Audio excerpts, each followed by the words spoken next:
दोस्तों आज की वीडियो में हम बात करेंगे V2 रिटेल की। ये एक ऐसा स्टॉक है जिसने FY26 में 63% की रेवेन्यू ग्रोथ दिखाई, रिकॉर्ड प्रॉफिट बनाए, लेकिन पिछले कुछ दिनों में स्टॉक अपने हाई से लगभग 20% नीचे आ चुका है। रिटेल इन्वेस्टर परेशान है कि क्या इसमें से निकल जाना चाहिए, लेकिन अगर आप मैनेजमेंट की कमेंट्री और कंपनी के फंडामेंटल को ध्यान से समझेंगे तो कहानी बिल्कुल अलग है। आज के वीडियो में हम डीप डाइव रिसर्च करेंगे इस गिरावट के पीछे की असली वजह क्या है और क्या लॉन्ग टर्म इन्वेस्टर के लिए ये एक हिडन अपॉर्चुनिटी है। सबसे पहले बात करते हैं कंपनी के उन सॉलिड नंबर की जो आमतौर पर लोग पैनिक में देखना भूल जाते हैं। हाल ही में आए Q4 के फुल ईयर FY26 के रिजल्ट आउटस्टैंडिंग रहे हैं। आप खुद सोचिए, जिस कंपनी का नेट प्रॉफिट साल दर साल 125% बढ़ रहा हो और रिटर्न ऑन इक्विटी 23% से बढ़कर 26% हो गया हो, क्या उस कंपनी के फंडामेंटल में कोई कमी है? बिल्कुल नहीं। कंपनी का फोकस टियर 2 और टियर 3 सिटी में वैल्यूएशन पर है, जहां पर अभी डोमेस्टिक कंजम्पशन बहुत तेज़ी से ग्रो कर रहा है।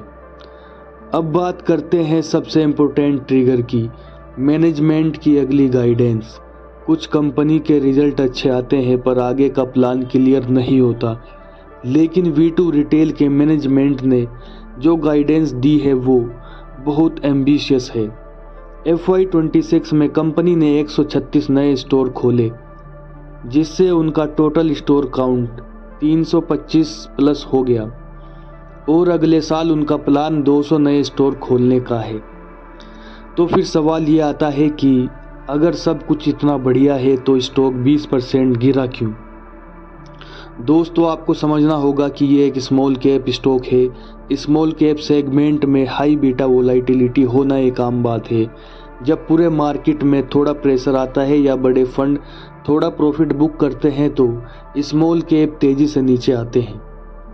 मेरा साफ मानना है दोस्तों, अगर आप शॉर्ट टर्म ट्रेडर हैं तो स्मॉल कैप की वोलेटिलिटी आपको डरा सकती है, लेकिन अगर आप एक लॉन्ग टर्म इन्वेस्टर हैं तो जब फंडामेंटल स्ट्रॉन्ग हो और गाइडेंस सॉलिड हो तो ऐसी 20% की गिरावट अच्छे स्टॉक को सही वैल्यूएशन पर एक्यूमुलेट करने का मौका होती है। मोतीलाल ओसवाल म्यूचुअल फंड जैसे बड़े इंस्टीट्यूशन ने भी इसमें अपनी होल्डिंग बढ़ाई है, जो इस बिजनेस मॉडल पर भरोसा दिखाता है।